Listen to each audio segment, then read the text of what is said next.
Hi, welcome to Mindful Conversations. I'm Greg Dwyer. Each episode is about giving you something to think about. And I know that today or tomorrow, or whatever you're watching this live or whether it's a rebroadcast, we're going to give you something to think about. My guest today is Lori Theriault, and she owns a company called Work It, and it specifically helps children, students, and adults find their passion so that they never have to work a day in their life. So thank you for being on the show today. Thank you for having me, Greg. And congratulations. What we're looking at, 3 years? 3 years this week. Wow. So how did you, come up with this idea? Well, I spent 30 years in manufacturing, building strong teams using my human resources background. And one day after that 30-year mark, I said, I really want to figure out myself as an entrepreneurial mind what it is that I want to spend the rest of my life doing. Because obviously, as an entrepreneur, you're usually born to create something new.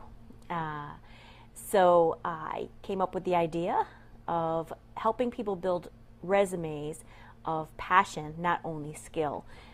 Because I've seen a lot of resumes that lacked passion. Right. So that's why I created Work It. Nice. I went on the internet today and I discovered that a third of our lives are spent going to work. And a lot of people go to work and they hate what they're doing. Yes. I can totally, I've seen that. Mm-hmm. And, one of the things when I started my business, I said to myself, I don't want to hear people say, I can't wait to retire anymore. Right. It's like scratching the chalkboard for me. Mm-hmm. Because obviously they missed the mark 40 years earlier when they should have found something that they actually enjoyed doing. Right. A friend of mine was sharing a story on the internet about his grandfather that worked for 60 years. They always put money away to go travel. They always put their dreams on hold to do what they wanted to do. And then eventually when he retired, he died a year later. Yes. And, you hear these stories that people put their whole life on hold, and then at the end of the life, the time is run out and they haven't really lived their passion. So now what's your audience? Is it children? Is it students? Is it adults? Is it just anybody looking for a new career path? Pretty much. Obviously the 10-year-olds, because I do start as young as 10 years old, mm-hmm. That helps, the program, it lasts 2 hours, and it helps them identify their own personality strengths so that they're clearer on what it is they're going to want to study later on. Right. Once they get to high school, they're, number one, able to pick the right high school, because there's so many options. Sure. And then number two, understand which curriculum is actually going to keep them in high school, because we do hear a lot of boredom and dropout rates. Right. So starting them off at a young age helps a lot in that area. Okay. But in that 2-hour program with the young ones, we're also able to identify entrepreneurial minds. And what I'm finding in my 3 years of being in business, 1,000 students, about 30% of them have that entrepreneurial mind, which I think you're probably one of them, and I know I'm one of them. Right, sure, absolutely. School kind of gets in the way. It did for me, yeah. Yeah, so it's you're thinking of the future all the time, and in school we spend a lot of time talking about the past, what people have studied, what people have written, right? So all those books are about things that were uncovered from the past, right? And you're forced to study that. So so it helps kids get a clearer vision of who they are and what it is that they want to study. Right. And then at the end of the class in 2 hours, they're able to actually create a plan, a 7-step plan. Wow. Which starts them at wherever they are today. We don't go backwards; we always move forward. Nice. And it leads them to continuing education. Some may need a PhD, some may need a master's, some may need a 4-year bachelor's, and some may just need a certificate program. And then others may just go right into skilled trades. Wow. And make as much money as the PhD. Wow. So there's just so much out there right now that kids are not educated in to know their options. Right. And skilled trades is an up-and-coming communication piece that schools are becoming more aware of, that they need to not put so much emphasis on the 4-year degrees to kids that don't belong in a 4-year degree. Yeah, I used to work at a college, and I see these kids coming in and walking out with $60,000-$70,000 of debt, you know, almost like they're in shock, and they don't know what they're going to do. And some of them went into retail after that, you know. And so the system, I think, is broken. It's not working. I definitely didn't fit in at school. I couldn't wait to get out of school. When I graduated in '81, a lot of my classmates were crying and they were hugging, and they couldn't, you know, they didn't want to go into the unknown. I was like the first one out the door. Right. I hated school, and I always had this rebellious attitude. Yeah. And I think if you're going to be an entrepreneur, you almost have to be that way. You almost do, and it's, you know, we can identify our tribe, I guess, pretty easily. But when you're only representing 30% of your class, right, and teachers don't tend to be entrepreneurial minded. They're not. No. You feel like a lost puppy. So, you know, being able to find people of like-mindedness doesn't have to be the same business interest. It's just entrepreneurial minds is a wonderful thing. And you know, unfortunately for me, I didn't really find that until, you know, you enter into the workplace. That's a good point that you make about teachers. Teachers are trained to follow a protocol and follow the system, and in some cases teach what the government wants, and it's really about conformity, and that's the thing that I hated. My brother was the same way. My brother was challenging, you know, the teachers and saying, you know, you wouldn't know what you knew if it wasn't in the book. So so you have to be different, but that doesn't mean everybody's going to be an entrepreneur. No. But you know, helping, you know, my program helps teachers also, you know, be able to communicate with the student a little bit better too. So I partner with schools, I partner with parents, and I partner with employers. So that's what makes my company pretty unique. Wow. So we're not only working with the individual who can't find a job, or the individual that has quit school and doesn't know what they're going to do. Lately I've been getting a lot of 26-year-olds that have already completed college and are lost. So they are not happy with the degree that they've chosen, and they realize that there's no choice but to start fresh. So what this program does is it helps them take a look at where they are today with their degree, and just spins off of that to where it doesn't seem like a monster to attack, you know, being attacked, you know, as you go through the 7 steps. So the 7 steps are created by the student. They're easy to manage because they're steps that they know they can complete. And if they need somebody to hold them accountable to those steps, then they've got a business card and a career coach for life. Wow. So, you know, unlike, you know, when you graduate high school, that guidance counselor is no longer in your life. Exactly. There's no support. With Work It program, it actually helps the student while they're going to high school and in college, and helps them find volunteer opportunities, paid and unpaid internships, mentorships, you know, people that are aligned to their interests. And so the sooner they can get aligned to people who think like them and who have the same passion, the sooner they're able to possibly get employment. That makes sense. So that's what this program is being designed to do. And obviously networking is a big key, because the more I network, the more I can connect students with like-minded people. Right. Nice. The other thing I learned is people learn differently. Some are kinesthetic. I was talking to a friend of mine the other day that said, don't tell me, I have to do it. Right. So they have to have hands-on experience, whatever it is. Right. Other people, they want to hear it at auditory. You know, so there's different ways that students learn and different ways that adults learn. And sometimes when a teacher is only presenting one side, it just goes way over their heads and they can't really pick it up. Our egos get in the way. As what, a teacher or what? Everybody. Oh, okay. Everybody. So you've got the egos, which are really your strengths. Okay. So, you know, when your strengths are identified in the program, I'm also able to give life lessons to the student about how to use those strengths, grow those strengths, but also control those strengths, because the ego will flare if those strengths are being tested or taken away, that, you know, the responsibility. If you're born with a voice and you select a job where your voice cannot be heard, you're in trouble. Yes, you're in trouble within 5 years. And no, why do you say 5 years? What do you mean? So what I'm seeing typically is when you're taking a job for the paycheck, and you're biting your tongue in order to satisfy paying the monthly bills. Like handcuffs. Okay.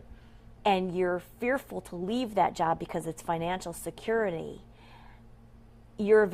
Several things could happen at the end of that 5 years. Okay.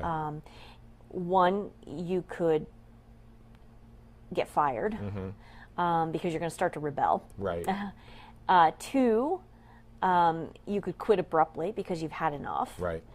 Or three, you could get sick. Oh, and then there's family issues. If they have a family, you tend to be angry when you get home because you're not able to use the gifts that you were given. Right. It makes sense. So it's important to line your jobs, no matter if they're stepping stones to the ultimate dream job, to the gifts that you were given. Right. So that's what we do in preparing those 7 steps, is to make sure that the students that are not customer service driven do not choose retail as a stepping stone to their ideal job.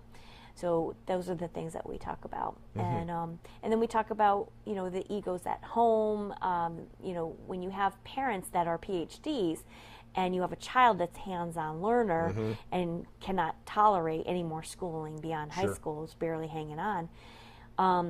I help give them communication skills on how to sell themselves, so that the parents are relieving that pressure that's put on the child. Right. When you have a fact-based learning parent and then a hands-on learning child, there's 2 egos. Right. And you're swinging the pendulum one way and the opposite way. So I give them tools on how to communicate and sell themselves. So ultimately, you have to find your calling, and you have to follow that and have the courage to do it. And it doesn't mean that everybody's going to agree with it. Right. So that can be difficult. And this is also based on Dr. Patrick Hanley. So this is not just airy-fairy. This is scientific, right? So Dr. Hanley is the doctor who's created the testing that I use. It's a testing called Insight Inventory.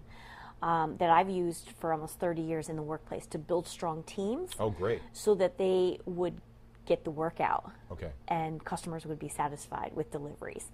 So matching the right personalities in the right cells to be able to use the strengths of the detail-driven people versus the customer service-driven people, and just the right mix. Right. So Dr. Hanley has created a tool for me to enhance. Okay. So the only thing that's used is the actual testing, and then the rest of the program is Work It. So it's spun off of the test results, and from there I'm able to. So the Inside Inventory is not designed so much to find your career path.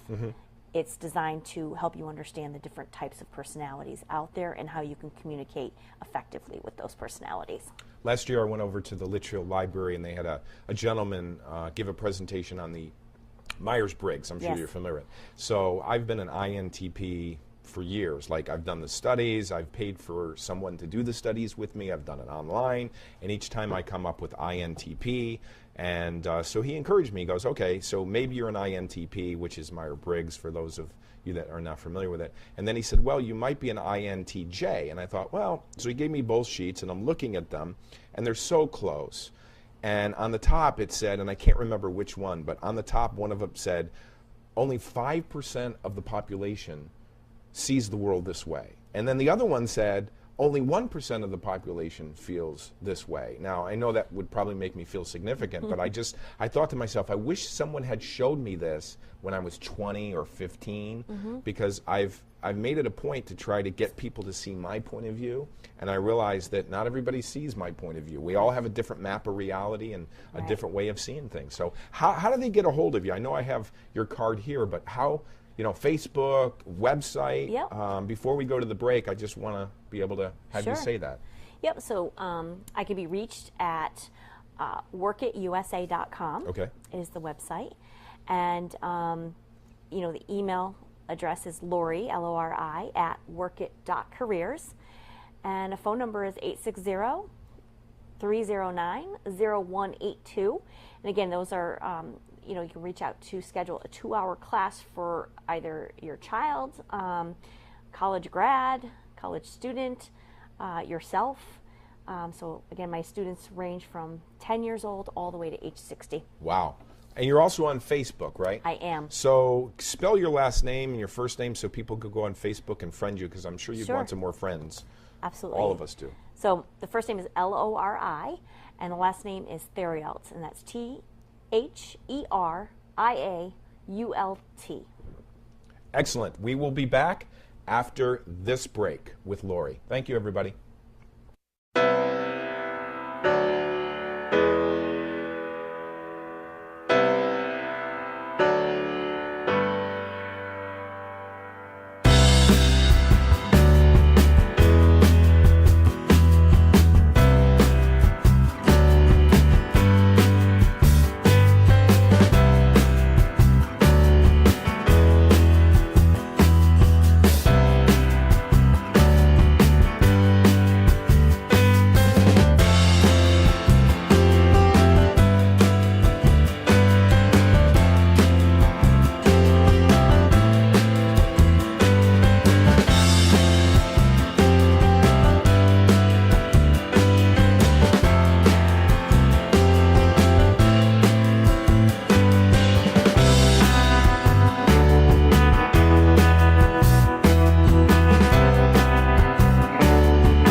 Back, Mindful Conversations with Lori Theriault. We are talking about Work It, which is really helping everybody get focused on their career path, whether you're a student, child, or whether you're an adult just looking. So tell us more. Give us some examples. I know you've been doing this for 3 years. Your anniversary was this month. Yes. So I'm sure you have some great profiles of people that you've helped. Give us an adult example, because I know like kids in 4th grade, 5th grade, 6th are probably looking, but can you give us an adult example? Sure. So there's many adults that, mainly women, Okay. that either have been downsized from corporate America, Oh, and they are like a fish out of water when you spend 35 years working for corporate America, and then all of a sudden somebody's made a decision for you. Oh. It's hard. So those people that have come to me, definitely are stuck. Okay. So in that 2 hours, I have to say that I probably have to work a little bit harder for the adults, because there's a lot more baggage, I think, that comes with it over the years of fear. Okay. And why is that? Why is that? It's just doing something new, or? Well, when you're used to a routine, Yep. and used to your financial, your finances being stable, Right. your budgets, and then all of a sudden you have an interruption like that. Sure. More than likely, your dream job is paying less than what your, job that you had was. So that's Sure. the fear of Okay. the unknown, or the fear of actually taking that step. So. And how do you help people face that fear? Because in my coaching practice, or when I deal with people, it's the fear of the unknown. Mm-hmm. How do you get them, past that? Okay, so when they take the Inside Inventory Okay. Test, it gives me 4 numbers, and those 4 numbers relate to where they are in the leadership realm, where they are on introverted versus extroverted, where they are as far as their pace, urgent or steady, and then finally where their fear is when it relates to money, precision, or are they the visionary where money is it's never been a burden or Okay. a worry for them. So as soon as I get that test result, I'm able to actually play off of their fears, Right. so that I focus on it. So everybody's different. Sure. So for those older students that don't have a fear of money, and they're great on dreaming, the class goes pretty fast, because anything goes. Okay. But when you have people that maybe were in an accounting role, financial role, that are more structured, Sure. that's where there's a lot more fear of preparing those 7 steps to the future. So, one particular woman was leaving a university environment, and she found in that 2 hours that her dream job looked as a director in a missionary environment. So totally different direction. Oh, sure. And she was open to moving outside of the country. And, her 7 steps resulted in her networking with missionary contacts, people from other countries, so that they could help educate her on that life. So she's about a year into her journey. She's contacted me, and she's working now for a nonprofit who has many connections to missionary people. So she is well on her way. She's very happy with where she is in her journey. And it's only a matter of making that decision to sell what she has in the United States so that she doesn't have that burden. So she's doing well. I have $1 million idea for you. What's that? Okay. And I think it's going to work. You do this for another 5 or 10 years, and then you put these stories together in a book. Yes. Have you thought about that? Absolutely. I mean, you can't say their name, or maybe No, you do, but there's just so many incredible stories, right? And incredible journeys and breakthroughs that happen in that 2 hours. And when that student leaves the class, I know that they're not going to get stuck. Right. I feel confident that they own their journey, and the right people are about ready to enter their life. That's great. As like a guide or someone to be like a mentor to them. Right. I really think it's, and maybe I got this from Jim Rohn, your life is either an example or a warning. And you look at people, even Tiger Woods, people who are successful, and then something happens and they just go off course or they just flip out. And, it's the dark side. They have the power, they have the voice, but, something happens and they do something crazy. I think these stories, and this is one of the things you have here, creating life stories worth telling. When are you going to write this book? I think I should write it. I should create 7 steps for myself, right? And that should be one of them. Oh, I would love, because not only that, but that book would also bring you business. Absolutely. I mean, it's just a win-win. It's, stories are, so tell us a story about a young child, like, I don't know, 10, 5, 15, 20, somewhere in there. So like I mentioned earlier, there's entrepreneurial children that are out there shaking a cage, right? So they're What does that mean? They're shaking a cage saying, let me out. Oh, yes. And what happens in a work it session for an entrepreneurial minded child is, and even a solopreneur minded child, so somebody who is more of an inventor, but wants to control the whole process, and they don't need a team. That's different. Yeah, they an want to be by entrepreneur, themselves. but still they're shaking the cage because they're ready to create something that hasn't been created. Okay.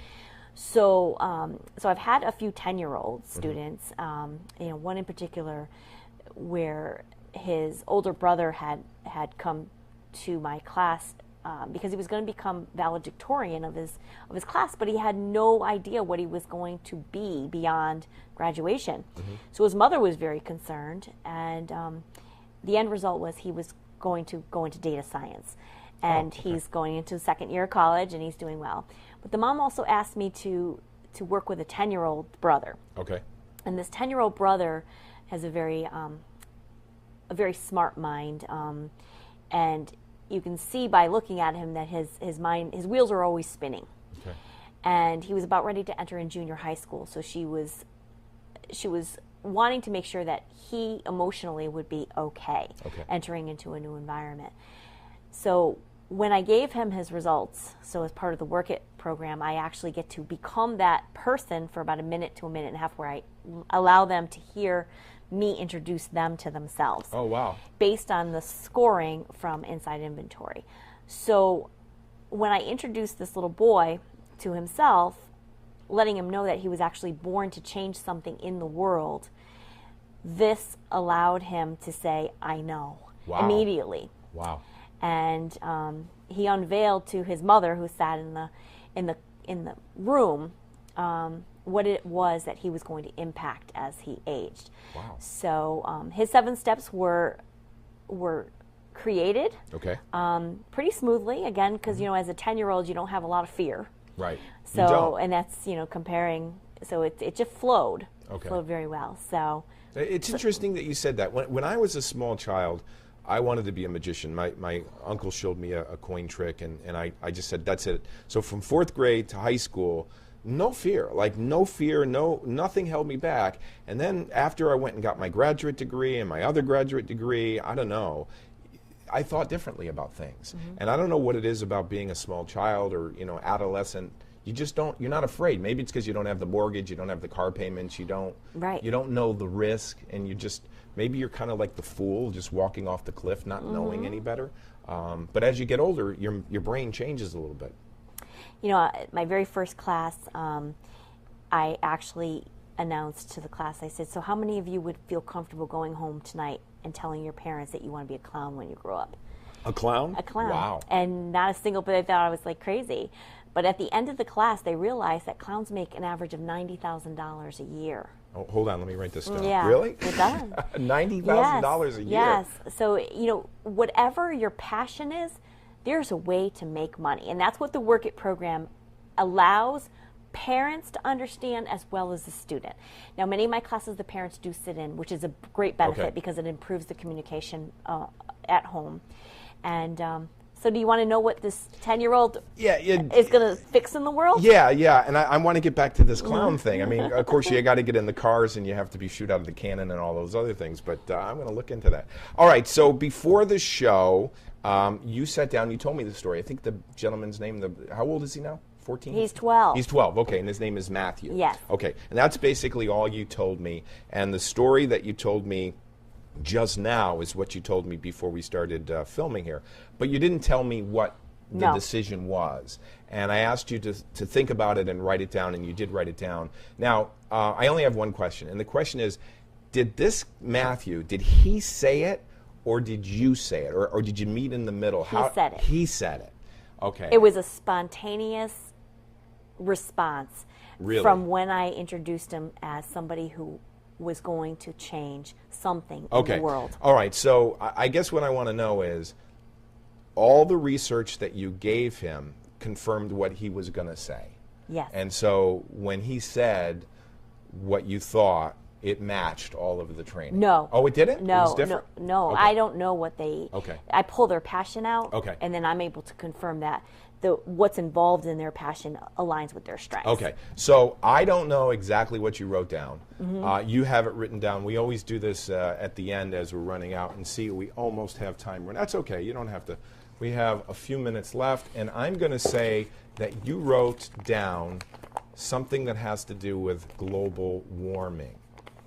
Is that what you wrote down? It is. You have tears in your eyes. Oh my gosh, it is. Global warming. Wow. I know you can't see it, but we did not rehearse that. No, we did not. When you said he was going to make a big change in the world, I just thought that maybe, and he's probably going to do that. So, Lori, thank you so much. I really appreciate you being on this broadcast. I hope that we've given you something to think about. I don't know if you're an adult listening to this. I don't know if you're a young child listening to this. If it's past your bedtime, get to rest, get to sleep. But they need to reach out to you. And how much does this cost to do this 2 hours? It's not that expensive, right? No, it's not. It's $150. That's a bargain. For 2 hours. Wow. And to invest that in your child before graduation, before driver's ed, is the best way to do this. Excellent. Well, thank you so much, everybody. We'll see you next time. Lori, thank you so much.